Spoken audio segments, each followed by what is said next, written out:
Welcome to Cryptid Monologues. Let's dive into a world where myths meet imagination. Here we unravel chilling tales of cryptids, Bigfoot, Wendigos, dogmen, skinwalkers, and more. These stories are crafted to ignite your imagination. These stories are purely fictitious, and names and/or events are purely coincidental. If you like these kind of stories, please give a like and subscribe. Click on the notification bell to stay up to date. Thanks for listening. Let's get into it.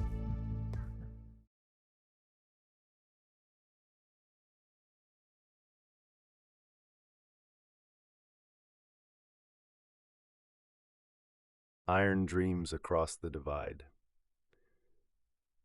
The year was 1863, and America was a nation divided, not only by the ongoing Civil War, but by the vast, untamed expanse of wilderness that separated the settled East from the Wild West. It was a land of opportunity and danger, of gold dust and gunpowder, where the promise of fortune beckoned, but the journey was fraught with peril. In the halls of power, a bold vision had taken root, a steel thread that would stitch together the nation's farthest edges. A new railroad, a Herculean undertaking, was more than just a feat of engineering. It was a gamble on the future, a promise of unity for a fractured land, and a race against nature, time, and human endurance. Tracks in the Shadows, April 1868. High in the Rockies, where the air thinned and the world seemed to scrape the sky, the new railroad reached its most daring milestone. Here, at an elevation where even the towering pines seemed dwarfed by jagged peaks, crews pushed steel rails across the backbone of America. The promise of progress drove them upward, but so did whispers of something else, rumors as ancient as the mountains themselves. The workers, hardened by years of toil and hardship, were not easily frightened. Irish immigrants told tales of banshees back home, while Chinese laborers whispered of mountain spirits. But in these wild, lonely heights, their stories found new life. Strange sounds echoed through the night, low growls, guttural calls, and the crunch of massive footsteps in the snow. Tools went missing, food supplies were raided, and some workers swore they saw figures watching from the shadows of the tree line, hulking shapes with glowing eyes. To some, it was nothing more than exhaustion and thin air playing tricks on the mind. To others, it was a warning. The Lakota call it Chietenka, one old trapper muttered when he passed through camp, his face pale as he recounted a run-in with the creature. He described a massive, fur-covered beast that walked upright like a man but had the strength of a bear. Few believed him until the signs grew harder to ignore. At first, it was a scattering of enormous footprints in the snow, larger than any humans, pressed deep where no bear's paw could reach. Then came the sightings, fleeting but unmistakable. Shadows moved just beyond the edge of firelight, and the eerie howls at dusk sent shivers through even the bravest.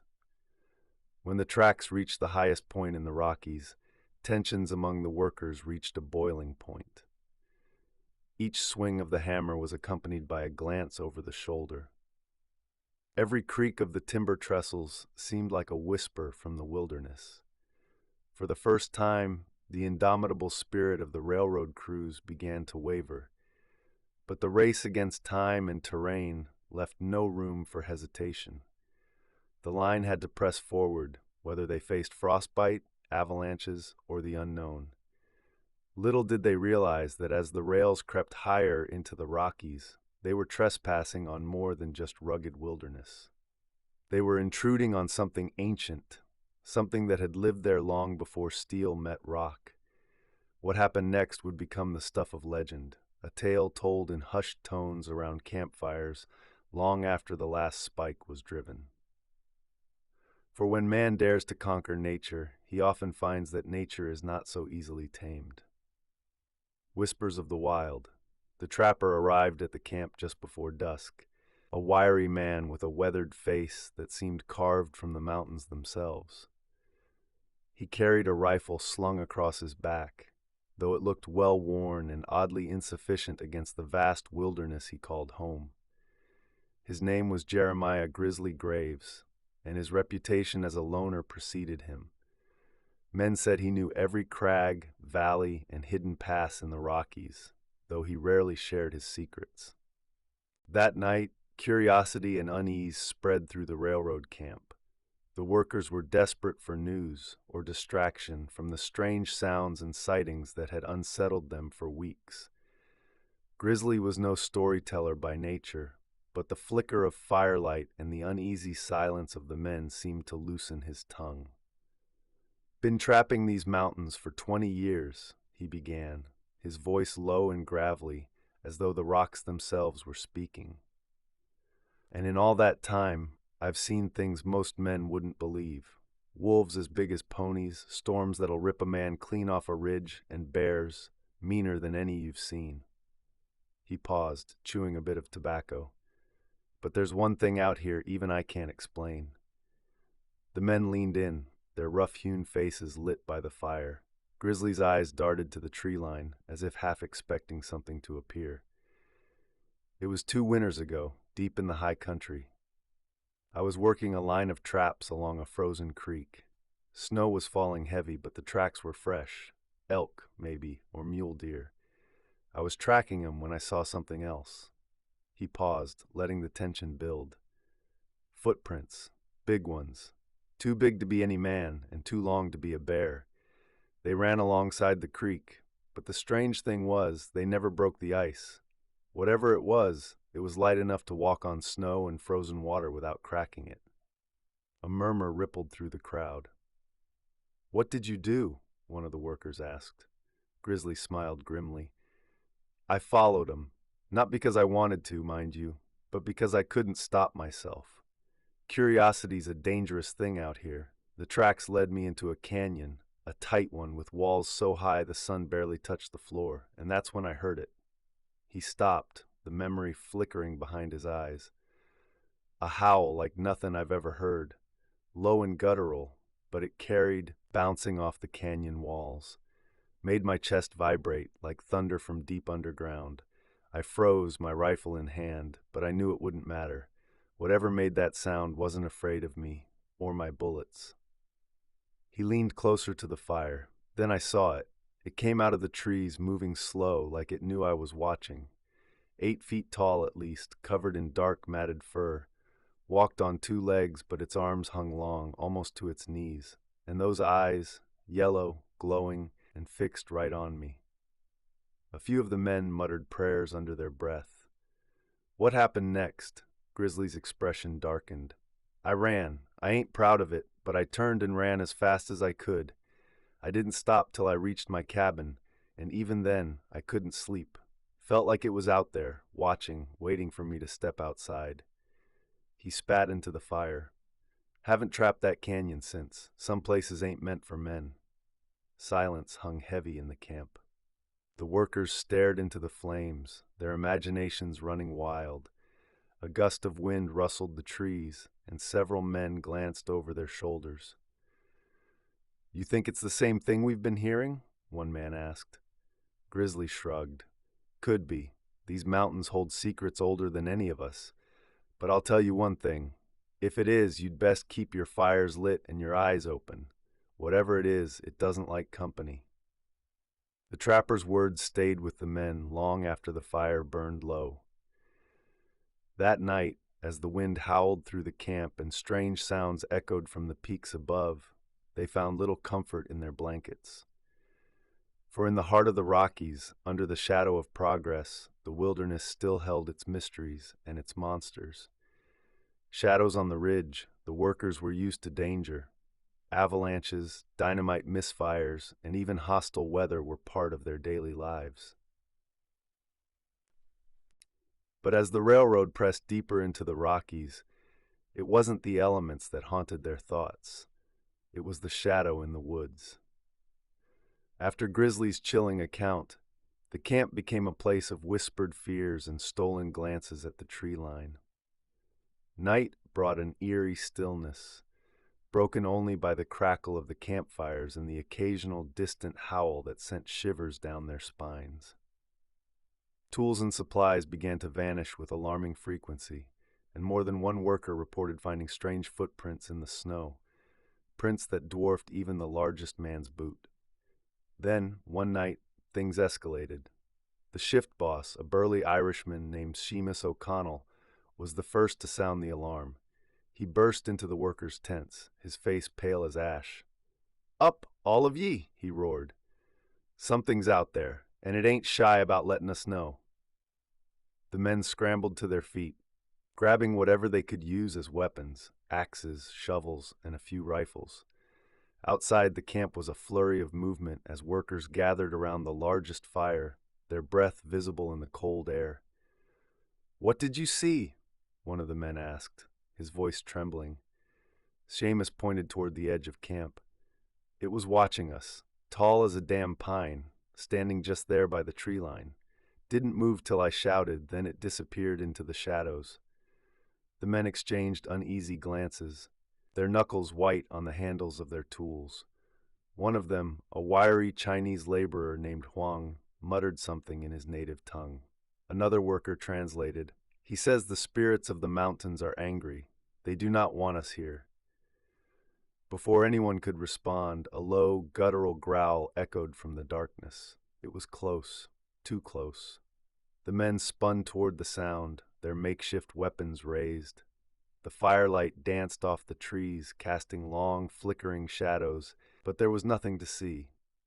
"Stay together," Seamus barked, though his own fear was evident in the tightness of his voice.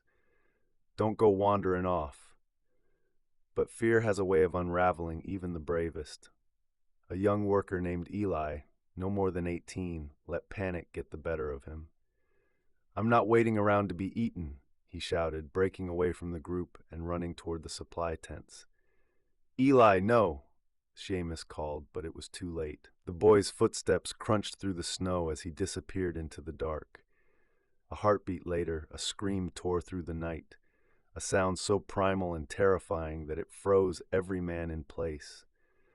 The workers exchanged horrified looks, but none dared move. The scream cut off abruptly, leaving only the crackle of the fire and the pounding of their hearts. "We have to go after him," one man whispered, though his voice betrayed his reluctance. Seamus hesitated, then nodded. "Stay together. No one wanders off. Huang, bring the lantern." The group moved as one, a tight cluster of frightened men armed with flickering light and crude weapons. They followed Eli's footprints into the darkness, the lantern casting eerie shapes across the snow.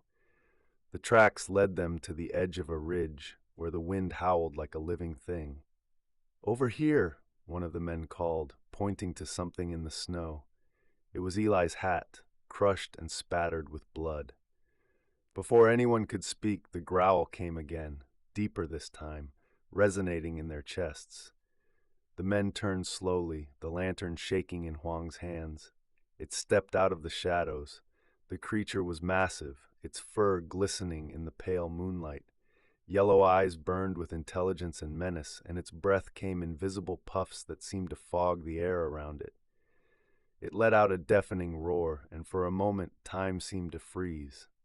Then chaos erupted. "Run!" Seamus shouted, swinging his axe in a wide arc as the men scattered like leaves in the wind. The beast lunged, its movement impossibly fast for something so large. One of the workers fired a shot, the crack of the rifle splitting the night, but it only seemed to enrage the creature. The next moments were a blur of screams, snapping branches, and the thunder of feet on snow. Seamus and a handful of others managed to stumble back into camp, their faces pale and their bodies trembling. "What happened?" a terrified voice asked, but Seamus could only shake his head. The haunting of Iron Ridge. The encounter on the ridge marked a turning point for the railroad crew.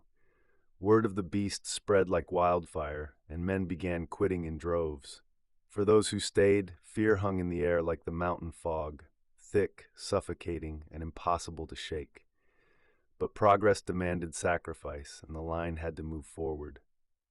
As the rails crept higher into the Rockies, so too did the tension.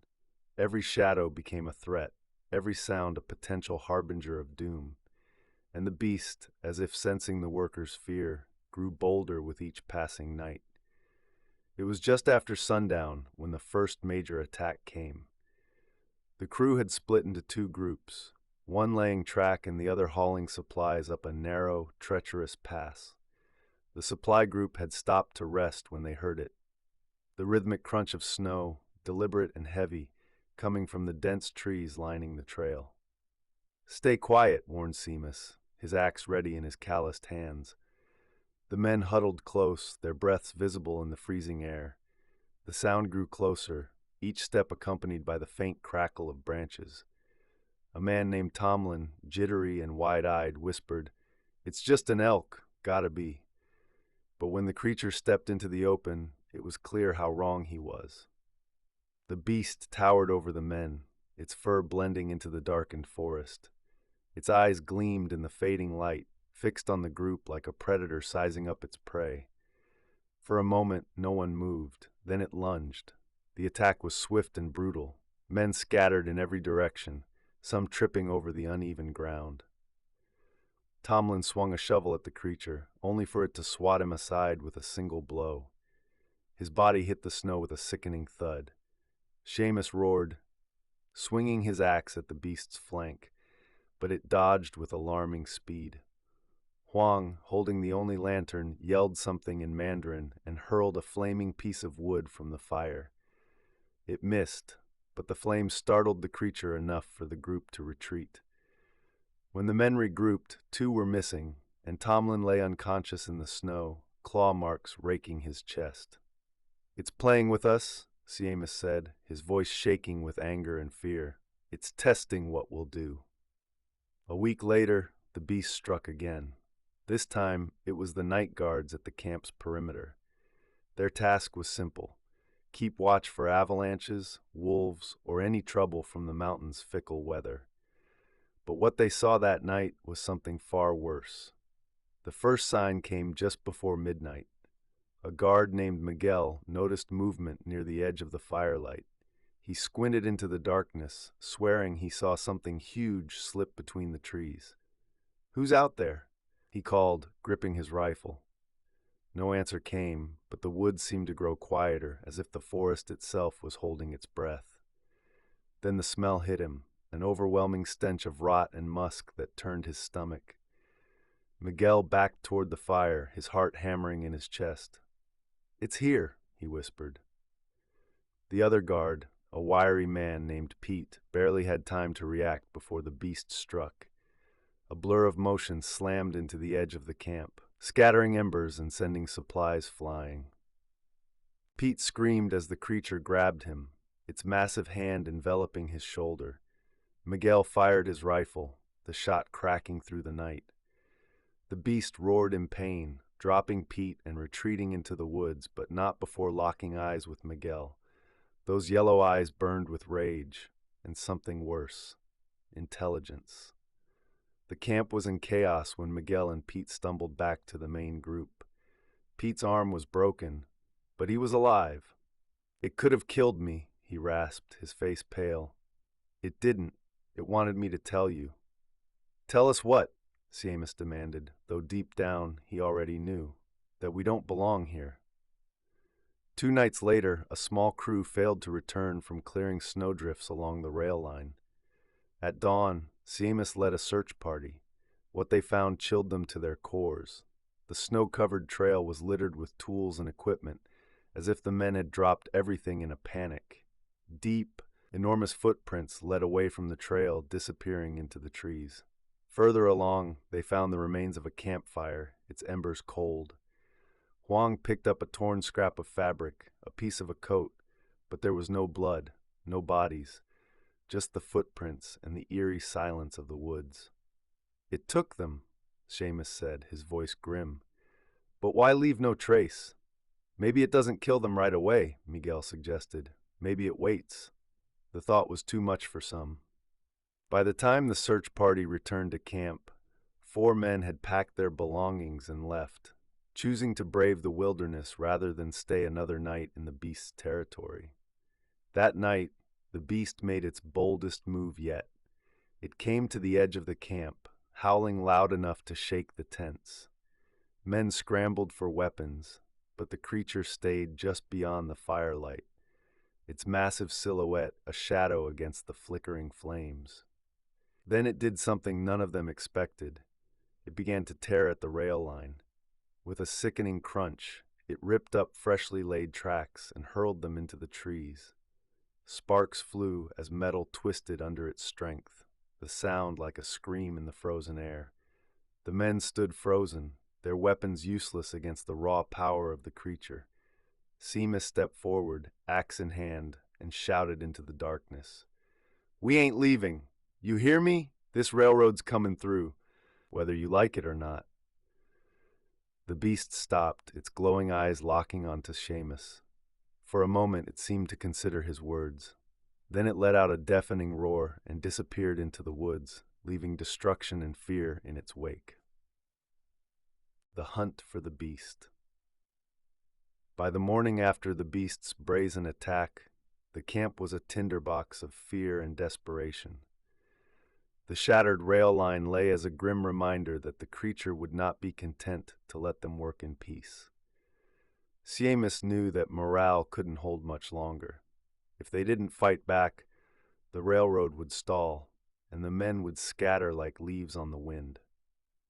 As the workers huddled around the main fire, Seamus addressed them. His voice was loud and firm, but his eyes betrayed the weight of what he was about to propose. "We can't keep living like this," he began. "That thing out there, it knows we're afraid.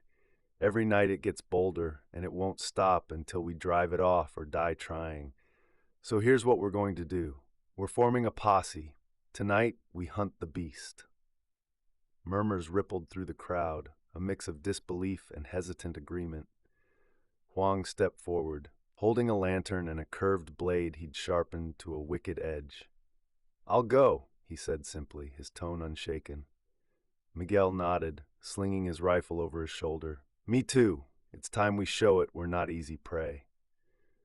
Others followed, reluctantly at first, but soon enough the posse began to take shape. They were a ragtag group of railroad workers, trappers and laborers armed with rifles, axes, torches, and courage born of desperation. Grizzly Graves, the old trapper, stood at the edge of the firelight, watching the scene unfold with a grim expression. "You're all brave, I'll give you that," he said, stepping forward. "But if you think you can take down that thing without—" Grizzly instructed the men to set the bait in the center and spread the trap around it, disguising the net with loose snow. The posse took their positions, rifles trained on the bait pile, while torches were placed at the perimeter to keep the shadows at bay. The tension was palpable, every creak of the forest a potential threat. For what felt like an eternity, nothing happened. Then a low guttural growl echoed through the trees. The men froze, their breaths caught in their throats. "It's here," Huang whispered. The beast stepped into the clearing, its massive form illuminated by the moonlight. It was even larger than most of them had imagined, its fur bristling and its yellow eyes glowing with malice. It sniffed the air, its gaze locking onto the bait pile. "Wait," Grizzly whispered, as one of the men started to move. "Let it get closer." The beast approached the bait cautiously, its powerful limbs crunching through the snow. It sniffed at the meat, then let out a low snarl, as if sensing something was amiss. "Now!" Grizzly shouted. The men sprang into action, yanking on the ropes to trigger the net. It snapped upward, wrapping around the beast in a tangle of chains and spikes. The creature roared in fury, thrashing wildly as the trap tightened around it. "Fire!" Seamus bellowed. Rifles cracked, the shots echoing through the mountains. Bullets slammed into the beast, but its thick fur and sheer size made it almost impervious. It pulled against the chains, its strength threatening to tear the trap apart. Huang rushed forward, his blade glinting in the torchlight. With a fierce cry, he slashed at the beast's leg, drawing blood. The creature howled in pain, but it didn't stop fighting. "It's breaking free!" Miguel shouted as one of the chains snapped. Seamus charged, his axe raised high. With a mighty swing, he buried the blade into the creature's shoulder. The beast roared, swiping at him with claws that narrowly missed. "Keep at it!" Grizzly shouted. As the men redoubled their efforts, the beast's struggles grew weaker. Finally, with one last pained howl, it collapsed into the snow. Silence fell over the clearing, broken only by the heavy breathing of the posse. The beast lay still, its massive form steaming in the cold air. "We did it," Seamus said, his voice filled with both relief and disbelief. But as they stood over the fallen creature, a new unease crept over them. In the distance, faint and haunting, came another howl, and then another. Grizzly's face darkened. That wasn't the only one. The triumphant moment was fleeting. As the eerie howls echoed through the forest, the men froze, their breath catching in their throats. Each howl seemed to come from a different direction, surrounding the clearing like an invisible pack. Grizzly Graves was the first to speak, his voice low and tense. "I told you, the mountains don't let things like this live alone." "What does that mean?" Miguel said, reloading his rifle with trembling hands. "It means we've stirred up a nest," Grizzly said, his eyes scanning the shadows beyond the firelight. "And they're coming." The posse quickly regrouped, forming a tight circle around the fallen beast.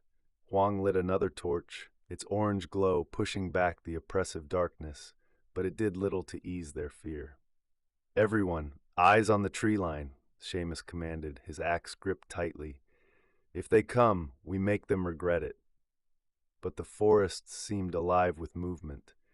Shadows flickered in the firelight, and the faint crunch of snow told them the beasts were closing in.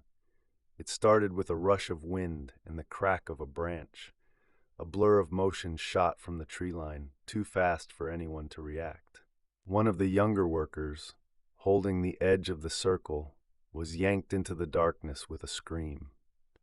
"Hold your ground," Seamus shouted, but the men were already panicking. A second beast emerged from the opposite side of the clearing, its massive form illuminated in the torchlight. It was slightly smaller than the first, but no less terrifying. It let out a guttural roar and lunged at the group. Grizzly fired his rifle, the shot hitting the creature in the shoulder. It staggered, but didn't stop, slamming into Miguel and knocking him to the ground. The others rushed to pull him free, while Huang swung his blade at the beast, driving it back. "We can't fight them all," Miguel yelled, blood streaming from a gash on his arm. "We don't have a choice," yelled Seamus, burying his axe into the creature's side. The woods came alive with more movement. Two more beasts emerged, circling the clearing with predatory intent. Their glowing yellow eyes locked onto the men, and their guttural growls reverberated through the air. Grizzly grabbed Seamus by the arm. "We have to fall back. We're outnumbered, and they're smarter than we gave them credit for." "Fall back where?" Seamus demanded. "They'll pick us off in the trees." Grizzly glanced at the fallen beast, an idea forming in his mind. "We use the corpse, drag it, make them think we're claiming it. It'll force them to come at us all at once. We can funnel them into a choke point." Seamus thought, then nodded. "Everyone, grab the chains. We're taking this thing with us." The men moved quickly, their fear overridden by the urgency of survival. They wrapped the remaining chains around the fallen beast and began dragging it toward a narrow passage between two large rock formations, a natural bottleneck that Grizzly had spotted earlier. The creatures didn't wait long to react. As the posse dragged the corpse, the beasts closed in, testing the group's resolve with quick, darting movements. One lunged at Huang, who narrowly deflected the attack with a torch, setting the creature's fur alight. It howled in pain and retreated, but the others pressed on. "Faster!" yelled Seamus, his muscles straining as he hauled the massive body through the snow. The posse reached the bottleneck, positioning the beast's corpse in the center. Grizzly handed Seamus a small bundle of dynamite. "If they all come at once, we won't hold them. This is our ace in the hole." Light it when I say. Seamus nodded. The men formed a tight line, torches and weapons raised, as the beasts prowled just beyond the bottleneck's entrance. Their glowing eyes seemed to multiply, each pair a reminder of the overwhelming odds. Then the creatures charged. The first beast leaped onto the corpse, snarling and snapping. Miguel fired his rifle, the shot striking true, but another beast was already upon him. It slashed at his side, sending him sprawling. Huang and Siemas fought side by side, their weapons swinging in deadly arcs. The creatures were relentless, their sheer size and strength pushing the men to their limits. "Now!" Grizzly shouted, lighting the fuse on the dynamite and tossing it into the center of the pack. Siemas grabbed Miguel and pulled him back as the dynamite's fuse sparked and hissed. The beasts hesitated, sensing the danger too late. The explosion was deafening, a fiery eruption that lit up the night and sent shockwaves through the forest. Snow and debris rained down, and the surviving beasts fled into the darkness, their howls fading into the distance. When the dust settled, the clearing was silent. The posse stood in stunned silence, their faces illuminated by the flickering flames of the destroyed tree line. The corpse of the first beast lay charred and still, and the bottleneck was littered with the remains of the others. "We did it," Siemas screamed, his voice filled with disbelief. "For now," Grizzly said, his gaze fixed on the tree line. "But they'll be back. And next time, they won't wait for us to make the first move." As the men began the slow trek back to camp, dragging their wounded and what remained of the beast's corpse, they couldn't shake the feeling that the mountain was watching. The battle was over, but the war had only just begun. Shadows over Camp Ironclad. The posse returned to Camp Ironclad just before dawn, battered, bloodied, and carrying the weight of their narrow victory. They hauled the charred beast's remains behind them on a makeshift sled, a grim trophy of their fight. A hush fell over the camp as the workers gathered, eyes wide with a mix of awe and terror. Seamus stepped forward, his axe still stained with blood.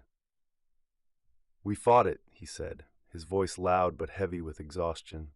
"And we won. But this thing wasn't alone. There's more out there. We've seen them. If we're staying, we'll need to be ready."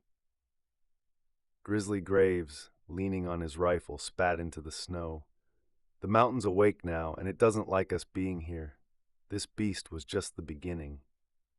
The camp buzzed with tension as word spread of the battle.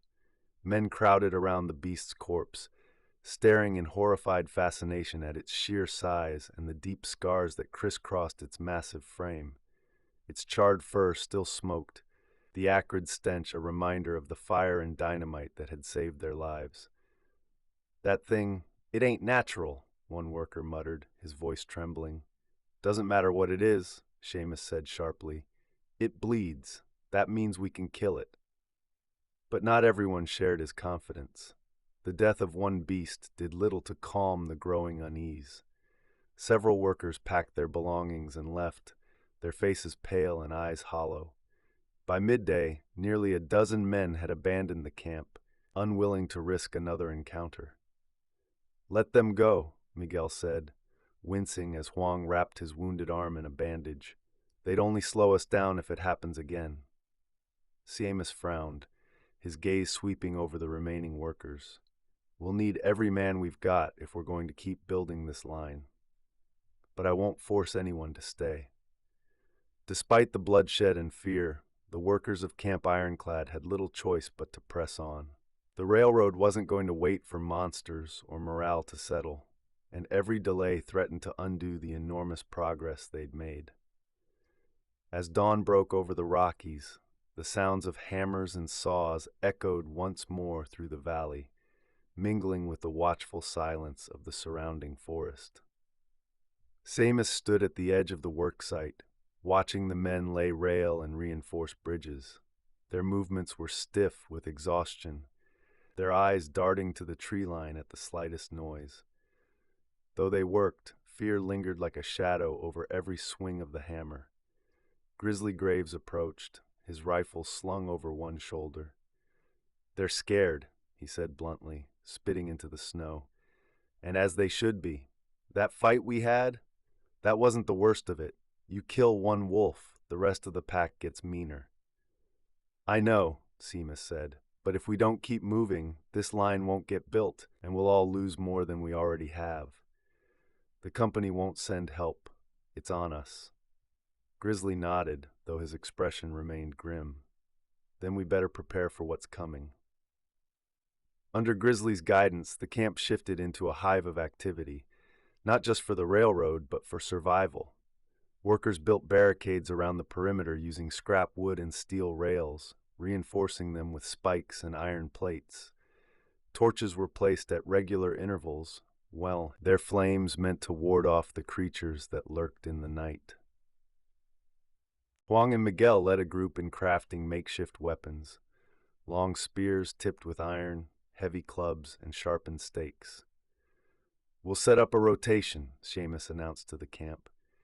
"Every night, 4 men on watch, and every worker is armed. If you see anything, don't wait, sound the alarm." Grizzly added, "And stay in pairs. These things like to pick off the stragglers. Don't give them the chance."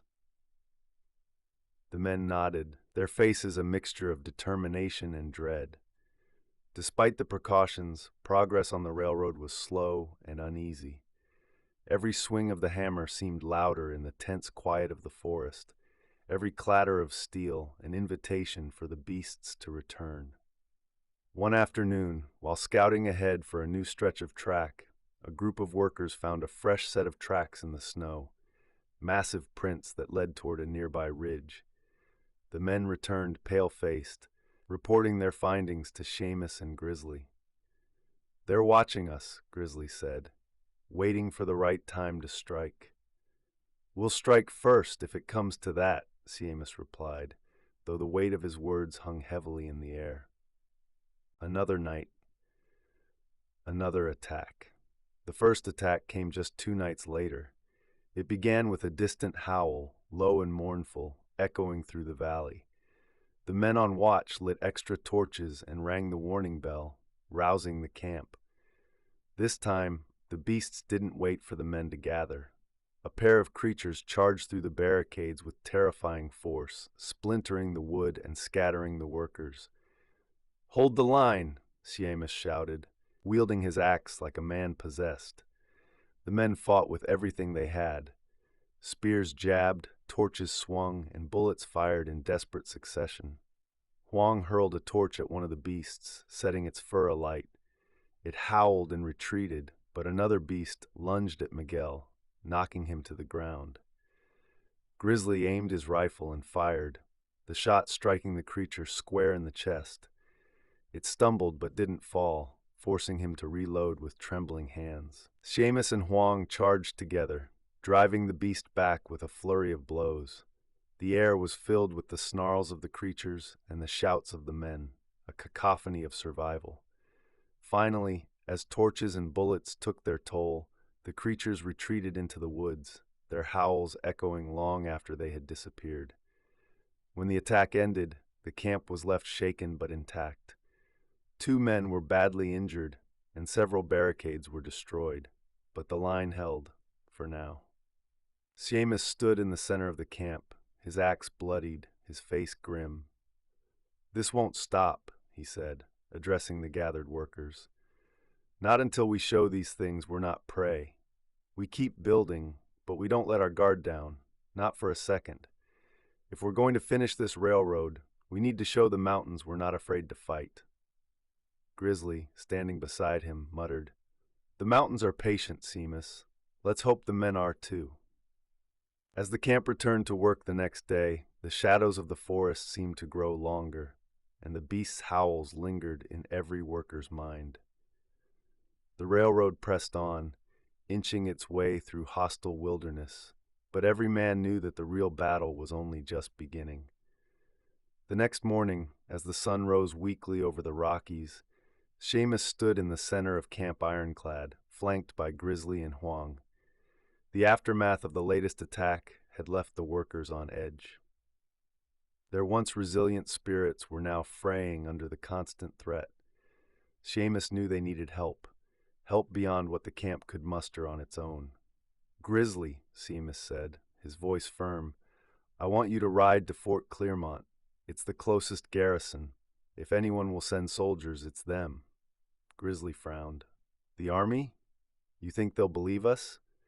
"Hey, we're being attacked by giant hairy monsters in the mountains doesn't exactly sound like a sane report."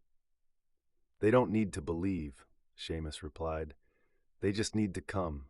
Tell them bandits, wild animals, whatever it takes. If we don't get reinforcements soon, we'll lose more than the railroad." Grizzly sighed and nodded. "Fine, but if they laugh me out of the fort, I'm blaming you." Miguel saddled a horse for Grizzly, who packed light, a rifle, a flask of whiskey, and a letter from Seamus explaining their dire situation. As the old trapper mounted up, he glanced back at the camp. "Don't die while I'm gone," he said gruffly. "Just get back quick," Seamus called after him. The next 3 days were some of the longest the camp had endured. Every night, the workers reinforced their barricades and doubled the watch. Every day, they worked the rail line with one eye on the forest, flinching at every rustling branch or distant howl. Miguel, still recovering from his wounds, patrolled the camp with Huang, inspecting weapons and supplies. "You think they'll come again?" Miguel asked quietly. "They're watching," Huang replied, "waiting for us to let our guard down, but we won't." Seamus, meanwhile, spent his nights awake, pacing the perimeter with his axe in hand. He didn't trust the silence. It felt heavy, as if the mountain itself were holding its breath. On the 4th day, a shout went up from the edge of camp. The workers rushed to the barricades, weapons at the ready, only to see Grizzly riding into camp, flanked by a column of soldiers. There were 20 of them, dressed in blue uniforms and led by a grizzled captain with a scar running down his cheek. They rode in formation, their rifles glinting in the afternoon light. Grizzly dismounted, looking weary but triumphant. "Told you I'd bring help," he said, smirking at Seamus. The captain approached, his eyes scanning the camp. "Captain Jethro Carter," he introduced himself, his voice firm and authoritative. "Graves here told me you've been having trouble with large predators. He wasn't exactly clear on the details, but we're here to help." Seamus shook his hand. "We appreciate it, Captain. Whatever you were told, it's worse. These things aren't just predators, they're hunters, and they're smart." "Then we'll make sure they don't bother you again," Carter said, his tone confident. "Show us where to set up." The soldiers wasted no time. They set up a temporary outpost at the edge of the camp, complete with mounted Gatling guns and sentry posts. The sight of the armed troop bolstered the workers' spirits, though Seamus remained cautious. "They've got numbers and firepower," he told Grizzly that evening. "But these creatures, they're unlike anything we've ever faced. I just hope the army doesn't underestimate them." Grizzly nodded, his gaze on the darkening forest. "The mountain's watching, Seamus. It knows we've brought new players to the table. Let's hope they're ready for what's coming." That night, the beasts returned. This time, their howls were louder, closer, a chorus of deep, guttural sounds that sent chills through the camp. The soldiers sprang into action, forming ranks behind the barricades. Captain Carter barked orders, his voice cutting through the noise. "Hold your fire until I give the command. Stay sharp." The forest came alive with movement. Shadows darted between the trees, too fast to track. The soldiers strained their eyes, their rifles trained on the tree line. Then, without warning, one of the creatures broke through the brush, charging the barricade with terrifying speed. It was larger than the camp had seen before, its eyes glowing fiercely in the torchlight. "Fire!" Carter shouted. The soldiers unleashed a volley of gunfire, the crack of their rifles filling the air. The beast staggered, blood spraying from its massive frame, but it didn't stop. It slammed into the barricade, splintering wood and scattering men. "Gatling guns!" Carter roared. The The Gatling guns roared to life, their rapid-fire bursts cutting through the beast's thick hide. It let out a deafening roar before collapsing, but more creatures emerged from the shadows, their snarls blending with the chaos. The battle raged through the night, soldiers and workers fighting side by side against the relentless onslaught. Torches lit up the clearing as the beast tested the camp's defenses, probing for weaknesses. Finally, as dawn began to break, the creatures retreated, their howls fading into the distance. When the battle ended, the camp was left battered but standing. Several soldiers had fallen, and the barricades were in ruins, but the beasts had been driven back. Captain Carter approached Seamus, his face battled. "You weren't exaggerating," he said. "These things, they're like nothing I've ever seen. We'll stay as long as we're needed, but I'll tell you this, if we don't find a way to stop them for good, this railroad might never be finished." Seamus nodded, his expression worrisome. "Then we keep fighting, whatever it takes." As the workers began rebuilding the barricades and tending to the wounded, the mountains loomed silently overhead, their peaks shrouded in mist. The beasts were still out there, and every man knew it was only a matter of time before they returned. A new strategy in the Rockies. The dawn after the battle was somber and grim. The camp was alive with activity, but it was the kind born of necessity rather than hope. Soldiers repaired their weapons and fortified the perimeter, while workers focused on clearing debris and salvaging the remains of the barricades. Though they had survived, every man knew the truth. They couldn't win this fight by merely holding the line. Seamus and Captain Carter stood over a rough map of the surrounding terrain in the camp's makeshift command tent. Grizzly, Huang, and Miguel joined them, each looking worn but resolute. "We can't just keep waiting for these things to attack," Seamus said, his fist thudding against the table. "They're picking us apart. If we don't take the fight to them, it's only a matter of time before we're overrun." Carter nodded, tracing a finger along the map. "Agreed. From the tracks we've found, they seem to be coming from this valley here, just east of the ridge. It's dense forest, plenty of caves and overhangs. If they have a lair, it's likely there." Grizzly leaned in, squinting at the map. "I've hunted these parts before. That valley's bad news. Tight paths, lots of blind spots. If we're going in, we'll need to be careful. These things know the terrain better than we do." "We'll need traps," Huang said. "If we can draw them out and weaken their numbers, we'll have a better chance." Miguel nodded. "And fire. It worked before. Smoke them out of their holes and force them into the open." The plan. Over the next 2 days, the camp worked tirelessly to prepare for their offensive. Soldiers and workers alike joined forces, pooling their skills to create an arsenal of traps and weapons. Traps.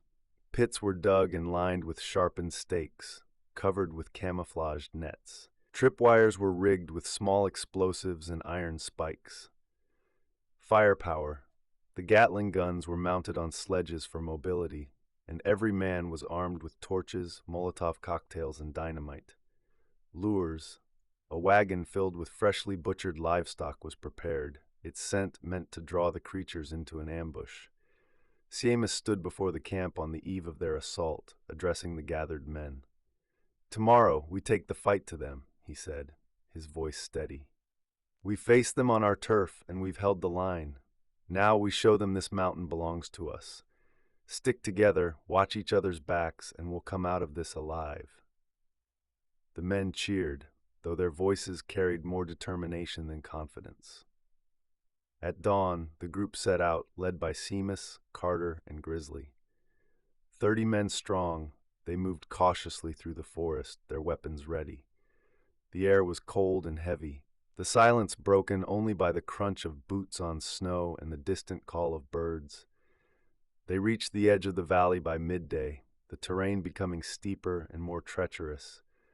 The forest grew darker as the trees thickened, their gnarled branches twisting overhead like skeletal fingers. Grizzly held up a hand, signaling the group to stop. Tracks, he said, pointing to a series of massive footprints in the snow. Fresh. They know we're here. We stick to the plan, Carter said. Set the traps, light the fires, and hold the line. The men worked quickly, setting up their ambush.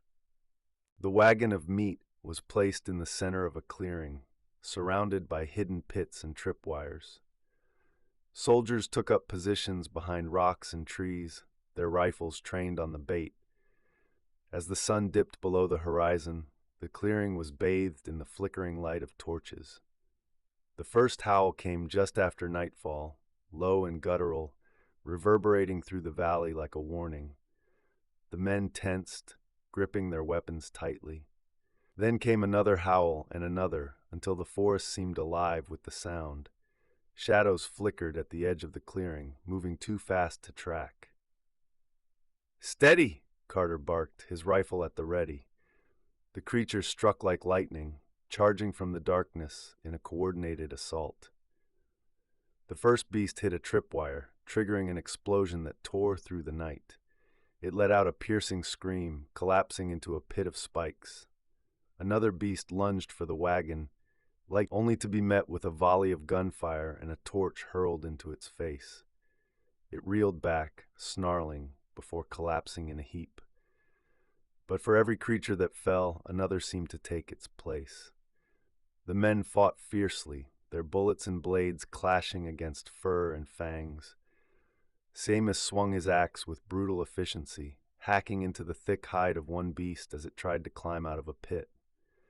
Nearby, Huang and Miguel worked together to light Molotovs, hurling them into the forest to drive the creatures back. "Here they come," Grizzly shouted, firing his rifle at a massive shadow barreling toward them. The beast staggered but kept coming, its glowing eyes locked on Grizzly. Seamus charged, his axe cleaving into the creature's side just as Grizzly fired a second shot. Together, they brought it down. As the battle raged on, the men began to gain the upper hand. The traps and firepower were working, thinning the creatures below numbers and forcing them to retreat. In a desperate move, Carter ordered the remaining dynamite to be used. "Light it up!" he shouted. Seamus and Miguel ran to the edge of the clearing, planting the dynamite near a cluster of boulders where several beasts had retreated. The explosion rocked the valley, sending debris and smoke into the air. When the dust settled, the forest was silent. The remaining beasts had fled, their howls fading into the distance. The men stood in the clearing, panting and bloodied but victorious. The valley was littered with the bodies of the creatures, their once terrifying forms now lifeless. Seamus wiped the sweat from his brow, his axe resting on his shoulder. "We've sent them a message," he said, his voice hoarse. "This is our mountain now." Carter nodded, though his face remained grim. "We've won this fight, but it's not over. These things are smart. They'll regroup. We need to be ready." As the group made their way back to Camp Ironclad, the men carried a new sense of determination. The railroad would be built, and the mountain's monsters would not stop them. The secrets of the mountain. The morning after the battle, the camp was alive with subdued chatter. The victory in the valley had bolstered spirits, but the lingering unease remained. The beasts had retreated, but Seamus knew they weren't gone. "We need to understand what we're fighting," Seamus said to Grizzly and Captain Carter as they sat around the campfire that morning. "These things aren't just animals. They're organized, intelligent, and they don't belong in any natural order I've ever seen." Grizzly leaned back, his gaze fixed on the towering peaks surrounding them. "There've always been stories about these mountains," he said. "Old tales passed down by trappers and the natives who lived here long before us. They talk about shadows in the woods, creatures that guard the land. Maybe there's some truth to it." Huang, who had been listening quietly, spoke up. "My grandfather told me stories like that back in China. Spirits of the mountains, guardians, angry at those who disturb their homes. I didn't believe it then, but now," he gestured to the tree line, "now I'm not so sure." Carter spoke up. Superstitions won't help us, but facts might. If there's any way to learn where these things came from, it might give us an edge. Grizzly, you've been here longer than any of us. Where would we start looking? Grizzly thought for a moment before nodding. There's an old prospector, name of Eli Thatcher. Lives up on a ridge west of here. Been here longer than anyone. If anyone's heard every story these mountains have to tell, it's him. The next day, Seamus, Grizzly, Huang, and 2 soldiers set out to find Eli Thatcher. The journey was treacherous, the narrow trails winding through cliffs and dense forests, but by late afternoon they reached a small, ramshackle cabin perched on a rocky outcrop. The cabin's door creaked open as they approached, revealing an old man with a wiry beard and piercing eyes. He held a shotgun casually in one hand. "Don't get many visitors up here," Eli said, his voice gravelly. "What brings you to my door?" "We need answers," Seamus said, "about the creatures in these mountains." Eli chuckled darkly, stepping aside to let them in. "I figured it was only a matter of time before those things made themselves known to you folks. Come on in. I'll tell you what I know." Inside the cabin, the air was thick with the scent of wood smoke and tobacco. Eli poured them strong black coffee and settled into a creaking chair. "These mountains ain't like other places," Eli began. "They're old, older than most folks realize, and they've got secrets, things that ain't meant to be disturbed." He gestured to a crude map on the wall marked with symbols and notes. "The creatures you're dealing with, they ain't animals. They're what the natives used to call the mountain kings. Guardians of the peaks, born from the land itself. They don't take kindly to trespassers, especially ones tearing through the land with steel and dynamite." Grizzly raised an eyebrow.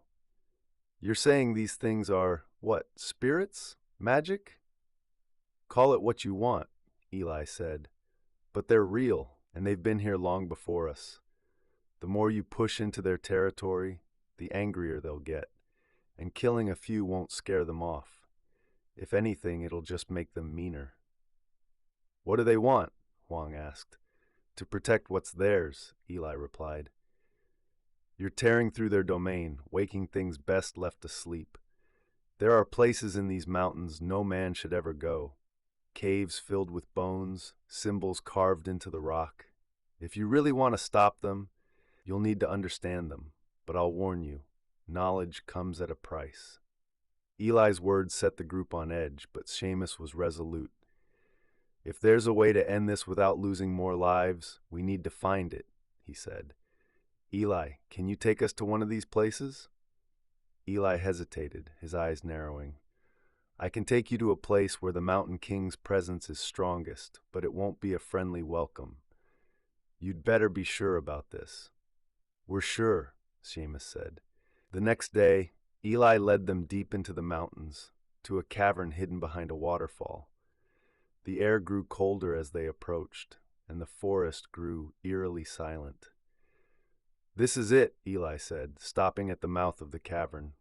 "I won't go in with you. Whatever you find in there, you're on your own." Seamus and the others lit torches and ventured inside. The cavern walls were covered in strange, ancient carvings, symbols and images depicting towering, monstrous figures standing over men.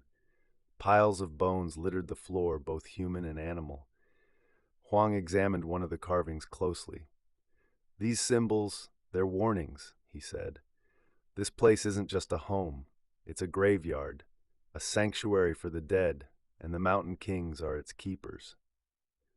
As they ventured deeper, they found a massive stone altar, its surface stained dark with age. In the center lay an enormous claw, encased in some kind of resin.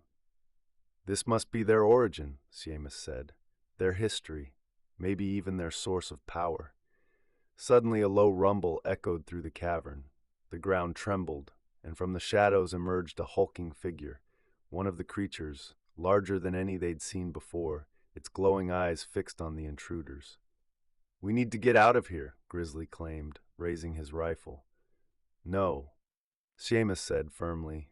"We need to destroy this altar. It's the only way to weaken them." The execution of the plan to destroy the Mountain King's lair. The workers, soldiers, and key leaders gathered at the camp under the cover of darkness. The men were tense, their breaths clouding the cold mountain air. Seamus stood before the group, his voice steady as he outlined the mission one final time. We go in fast and quiet. Stick to your roles, watch your backs, and trust each other. If this works, we end this for good. The teams broke into their respective groups: Distraction Team, Grizzly, Eli Thatcher, and 3 soldiers, armed with torches, noisemakers, and rifles. Infiltration Team, Seamus, Huang, and 2 workers carrying the dynamite. Perimeter Defense, Captain Carter and the remaining soldiers, stationed at the cavern entrance to guard against ambushes. Grizzly's team approached the lair's mouth, lighting torches and setting up clanging pots and pans. They began shouting and firing rifles into the air. The echoes bounced off the rocky cliffs, drawing deep, guttural growls from within the cavern. The first Mountain King emerged, a massive silhouette with glowing eyes and a roar that shook the ground. Grizzly fired a shot, grazing its shoulder, and the team retreated strategically, leading the creature and several of its kin away from the entrance. "Come on, you big brute," Grizzly shouted, waving a torch to keep their attention. The creatures pursued, their movements swift and terrifying, but the team held their nerve, weaving through the dense forest to keep the beasts occupied. With the creatures lured away, Seamus and Huang led their team into the cavern. The air grew colder the deeper they went, and the eerie silence pressed on them like a weight. The group reached the main chamber where the altar stood, its surface glowing faintly as if pulsing with life. Around it, piles of bones and ancient carvings spoke of countless sacrifices made over the centuries. "This is it," Huang whispered, his breath visible in the frigid air. The workers began placing dynamite at key points, guided by Huang's study of the carvings and Eli's advice on structural weaknesses. "Be quick but precise," Seamus urged, his eyes darting to the darkened tunnels branching off from the chamber. Suddenly, a low growl echoed from one of the tunnels. The team froze as another Mountain King stepped into the chamber, larger than any they'd seen before. The Mountain King let out a deafening roar and charged. Seamus grabbed an axe and swung it in a desperate arc, connecting with the creature's arm. It staggered, but didn't fall. "Keep working," he shouted to the workers, who scrambled to finish placing the dynamite. Meanwhile, Huang lit a torch and began chanting the ritual he had deciphered. His voice echoed through the chamber, each word causing the air to thrum with power. The Mountain King roared in fury, swiping at the altar as if trying to stop the ritual. Seamus and one of the workers threw themselves between the creature and Huang, fending it off with axes and torches. Grizzly's voice came over the radio from outside. "We've got more of them coming your way. Whatever you're doing, hurry it up." The final stick of dynamite was placed, and Huang completed the ritual. The altar began to crack, glowing brighter as the connection between the Mountain Kings and the land unraveled. "Light the fuses!" Seamus yelled. The workers lit the dynamite's fuses and sprinted for the exit, Huang close behind. Seamus stayed back, holding the Mountain King at bay with his axe until the last possible moment. "Seamus, come on!" Huang shouted. With a final swing, Seamus broke free and ran for the exit. The Mountain King lunged after him, but the altar exploded in a blinding flash, followed by a deafening roar as the dynamite went off. The cavern collapsed in on itself, the ground shaking violently as stone and debris rained down. The team barely escaped, diving out of the entrance as the entire mountainside seemed to shudder. Outside, the rest of the group watched as the lair caved in, the sound of the explosions fading into silence. The forest grew eerily still, the oppressive presence of the Mountain Kings gone. Seamus and his team staggered out, covered in dust and bruises but alive. Grizzly grinned, clapping Seamus on the back. "Hell of a show in there." Huang looked back at the sealed cavern, his expression solemn. It's done. Their connection is broken. They're gone. Eli nodded, his face grim. For now, but this land remembers. Don't forget that. Adjusting after the battle, the uneasy calm. The destruction of the lair brought a fragile sense of relief to the camp.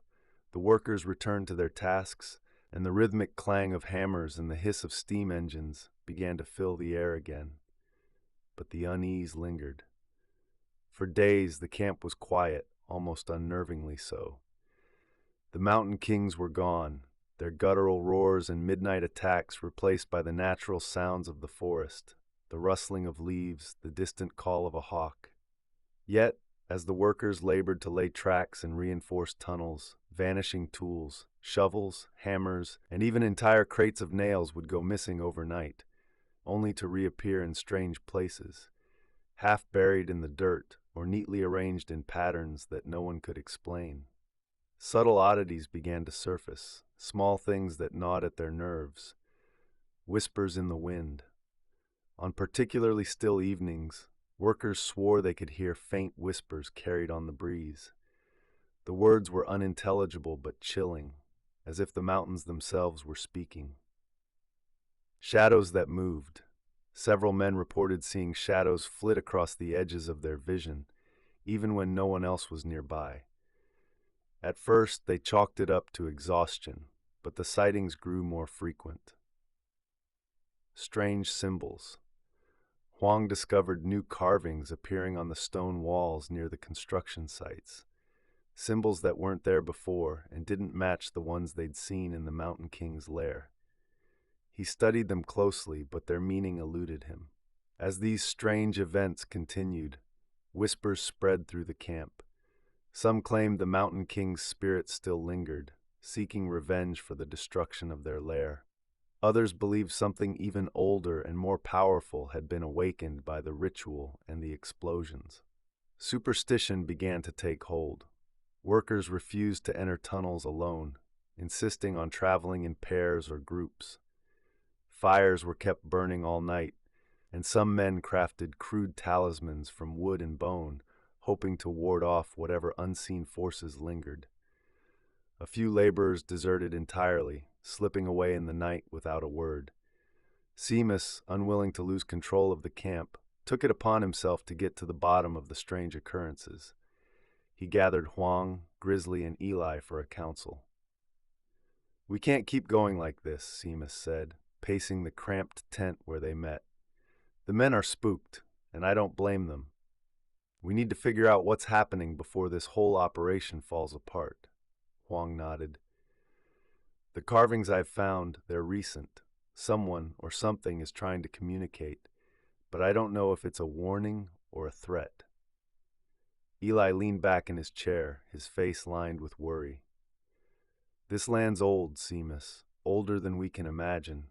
You stir it up, and you're bound to wake things you don't understand. You destroyed the Mountain Kings, but what if they weren't the only guardians? What if they were keeping something else in check?" Grizzly grunted. "Well, whatever it is, I say we face it head on. Can't spend the rest of our lives jumping at shadows."